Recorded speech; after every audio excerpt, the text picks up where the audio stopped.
পিসি শাশুড়িকে টুকরো করেছে কে? মা মেয়েকে জিজ্ঞাসাবাদ পুলিশের, উঠে এলো চাঞ্চল্যকর তথ্য। মধ্যম গ্রামে ঝগড়ার জেরেই পিসি শাশুড়ি সুস্মিতা ঘোষকে ইট দিয়ে থেতলে খুন করেন ফাল্গুনী ঘোষ। এরপরই দেহ লোপাট করতে মা আরতি ঘোষের সঙ্গে মিলে বঁটি দিয়ে মৃতদেহের গোড়ালি কাটেন তারা।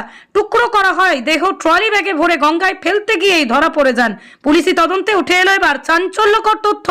মঙ্গলবার সকালে কুমোরটুলি ঘাটে একটি ট্রলি ব্যাগ থেকে কাটা দেহ উদ্ধারের পর গ্রেপ্তার হন ফাল্গুনী ঘোষ এবং তার মা আরতি ঘোষ। ধৃতদের জেরায় জানা গিয়েছে মৃত সুস্মিতা ফাল্গুনীর পিসি শাশুড়ি। ঘটনার পিছনে দীর্ঘদিনের পারিবারিক অশান্তি বিবাদ জড়িয়ে রয়েছে বলেই মনে করছে পুলিশ। ঘটনা শুরু মধ্যমগ্রামের পুলিশ সূত্রে জানা গিয়েছে ফাল্গুনীর স্বামীর সঙ্গে দীর্ঘদিন বনিবনা ছিল না। তাঁর শ্বশুরবাড়ি পূর্ব বর্ধমানের নাদন ঘাটে। গত কয়েক বছর ধরে মধ্যমগ্রাম পুরসভার 23 নম্বর ওয়ার্ডের বীরেশপল্লীতে ভাড়া বাড়িতে আলাদা থাকছিলেন ফাল্গুনী। গত 11 ফেব্রুয়ারি তার মা আরতি মেয়ের কাছে আসেন। এরপরে সোমবার ফাল্গুনীর বাড়িতে আসেন পিসি শাশুড়ি সুস্মিতা। তিনি কেন এসেছিলেন তা এখনো স্পষ্ট নয়, তবে তদন্তকারীদের ধারণা ফাল্গুনী তাকে ফোন করে ডেকে থাকতে পারেন। সোমবার বিকেল 4টে নাগাদ সুস্মিতার সঙ্গে ফাল্গুনীর তুমুল বচসা শুরু হয়।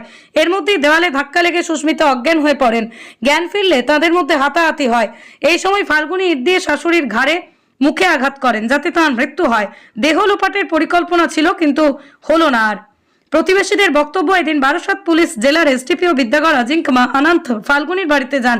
প্রতিবেশীরা জানিয়েছেন প্রায় 2.5 বছর মধ্যমগ্রামের ভাড়া বাড়িতে থাকছিলেন, বিশেষ মিশতেন না। প্রতিবেশীদের দাবি ফাল্গুনীর বাড়িতে অচেনা লোকজনের আনাগোনা ছিল। জানিয়ে পাড়ার লোকজন প্রতিবাদও করেছিলেন।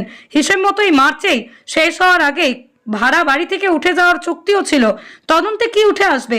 কলকাতা পুলিশ এই ঘটনার তদন্তে নেমে একের পর এক তথ্য উদ্ঘাটন করেছে।